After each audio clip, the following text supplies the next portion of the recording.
Hi there and welcome. Over the next few minutes we're going to be taking an in-depth look at some of the key issues affecting the Middle East, in particular Iran and Iraq, and we're going to be doing that in the company of Anthony Cordesman from the Center for Strategic and International Studies in Washington. Anthony Cordesman, thank you very much indeed for joining us. It's a pleasure. If I say the words Mideast conflict, what's the first thing you think of? Well, first, which conflict? Because we're dealing with not even one Arab-Israeli conflict. We're dealing with a series of tensions, and some of them are Arab-on-Arab conflicts, particularly in Lebanon. You're talking about Iraq. You're talking about tensions with Iran. And you're talking about problems in terms of terrorism. And the fact is you can't prioritize them. As we're talking, the European Union's head of foreign policy, Javier Solana, is on his way to Iran for another round of talks. Do you think the Europeans' latest proposals could possibly bring about a rapprochement between the West and Iran? The most you can hope for, even if you got an agreement next week, would be to actually then go from this broad agreement to specifics, and that would be a matter of months. And we've seen that with North Korea and other countries.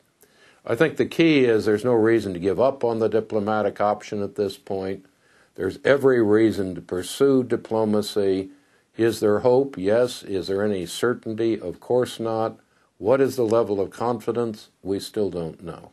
Iraq's Prime Minister Nouri al-Maliki has for the first time begun talking about the need to set a date for an American troop withdrawal from Iraq. What's your view? There's no clash here in terms of basic goals.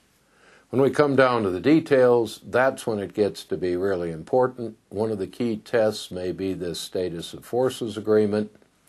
And to move that forward, Prime Minister Maliki has to be able to get it through the Iraqi legislature. He has to have popular support to some extent for any new agreement with the U.S. So I think he's laying out the markers for sovereignty, for the end of the U.S. occupation, but that doesn't necessarily mean the end of U.S. aid. If we look at the Middle East and North Africa today, we see wars in Sudan and Somalia, terrorism and radicalism all the way from Mauritania in the west to Pakistan in the east. The problems with Iran, with Iraq, a failure to have found a peace deal between the Israelis and the Palestinians. And yet, on the other hand, we have seen moves towards democracy and greater freedom for women in the Middle East during the Bush term in office. How do you think Bush will be remembered in terms of his Middle East policy? I think that's going to be an interesting issue because if you look back on the Iraq invasion, which may be the seminal event, there's no question that that was badly planned and badly executed. In terms of the peace process, I think the Bush administration needs real credit for bringing this back. The goals set may be optimistic. I suspect they are. But I think it's created a climate where the next president, regardless of who is elected, is going to go on with this peace process, is going to see it as an important policy goal. If you look at some of the other issues, we've made progress in the war on terrorism. I don't think that you have seen a major increase in terrorist activity. The countries you named have been in trouble almost for my entire lifetime. Is a lot more needed? Yes. Do we need to, among other things, win more support from the Arab peoples in the war against terrorism?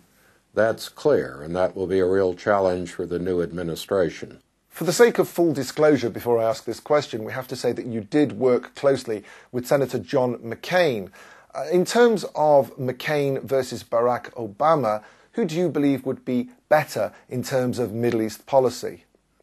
I am simply not going to take sides in something where, as a member of the Center for Strategic and International Studies, I've spent some 10 years trying to be as objective as possible. Okay, you made a good point there, but objectively, what are the differences between Senators McCain and Obama?